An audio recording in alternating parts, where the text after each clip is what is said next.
Барлықтарыңызға сәлем, сіздермен Қадырбек Сағыныш. Бүгін өзімнің каналымда көпшіліктің сүйіктісіне айналған трайфлдың жасалу жолымен бөлісетін боламын. Ендеше осы видеоны соңына дейін қараңыздар. Қажетті ингредиенттерді описаниеге қалдырамын. Алдымен коржын дайындап аламыз.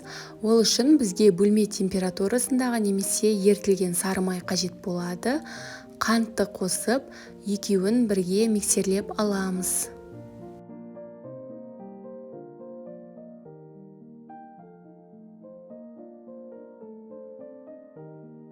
Біздің қантымыз ерігеннен кейін бір жұмыртқаны қосып, араластырып, тағы да жақсылап миксерлейміз.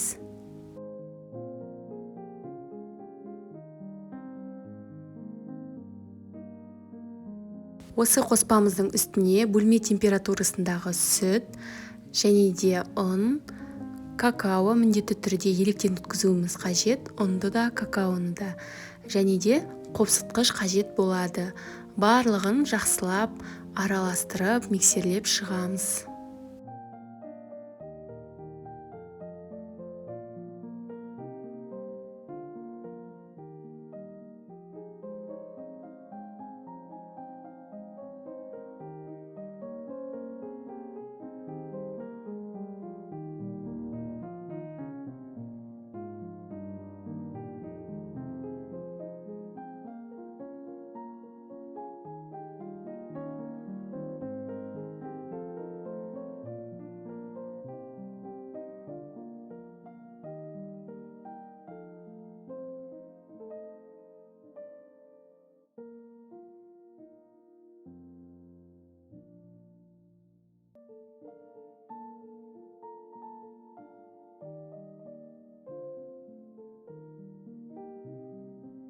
Бізде осындай қоймалжың масса шығады.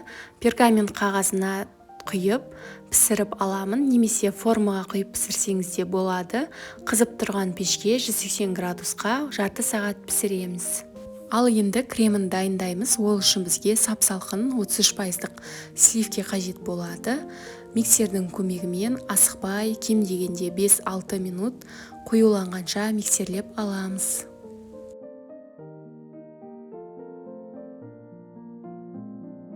Кейін творожный сыр қосамыз. Тағы да жақсылап бірге араластырып, ешқандай түйіршік қалмайтындай миксерлейміз.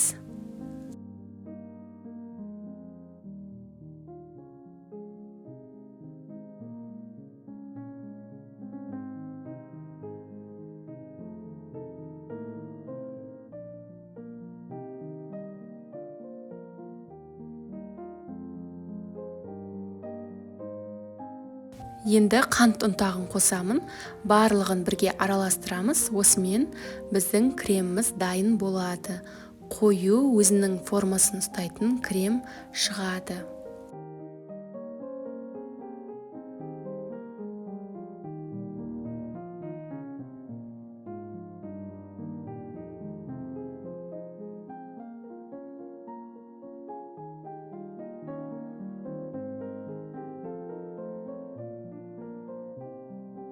Біздің коржымыз пісті, өзі өте жұп-жұмсақ болып піседі.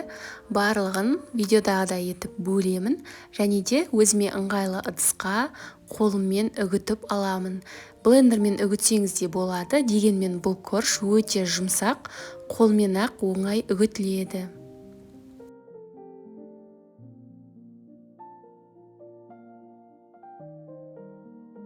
Бұл трайфлға мен банан қосамын, дәмі өте ерекше болып шығады.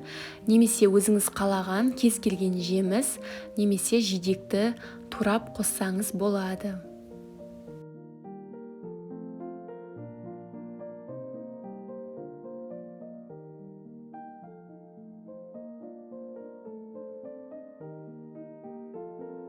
Кондитерлік мешокқа дайын болған кремді салып аламыз. Мен насадка кигіздім. Негізінен насадка кигізу міндетті емес, тек кондитерлік мешокты қолдансаңыз болады.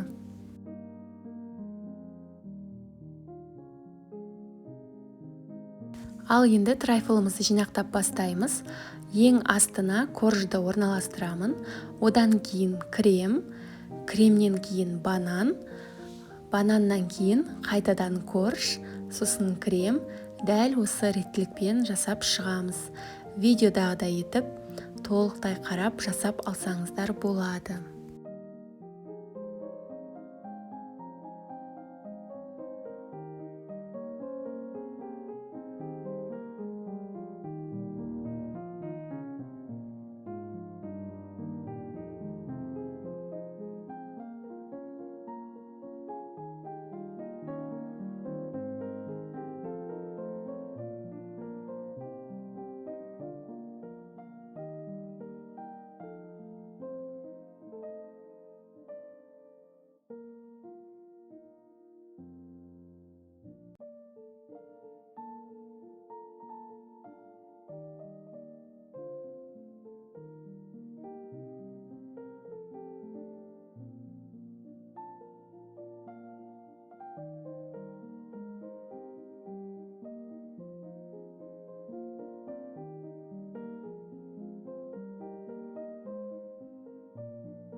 Ең соңында бетіне крем жағып, жақсылап тегістеп аламыз.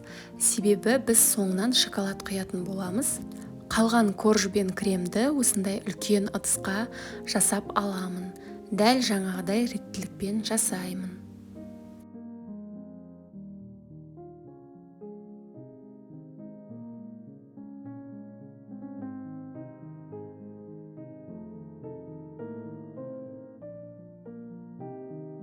Бетіне құятын шоколадты дайындаймыз. Ол үшін сливкиді сәл ғана ысытып алдым, бірақ қайнатпадым. Және де шоколадты салып, ерігенше араластырып отырамыз. Барлығын ерітіп алғанша мұқият араластырамыз.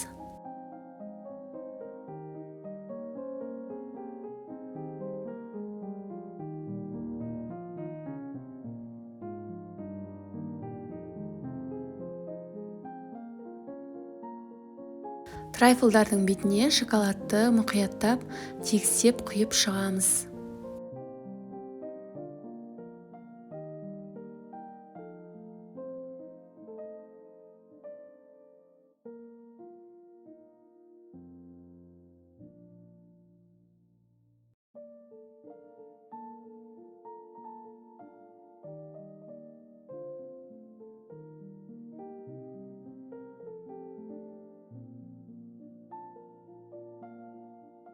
Шоколадты құйып болғаннан кейін бетін әсемдеймін.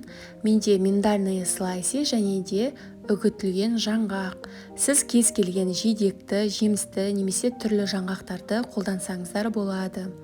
Өте әдемі әрі дәмді болып шығады. Трайфлды дастарханға ұсынбас бұрын міндетті түрде 1-2 сағат тоңазытқышта ұстаймыз. Сол кезде кремдері сіңіп, өте дәмді болып шығады. Осымен біздің трайфлдарымыз дайын, өте дәмді болып шығады. Менің рецептіммен жасап көріңіздер. Егер видеоларым ұнаса, каналыма тіркеліп алуды ұмытпаңыздар.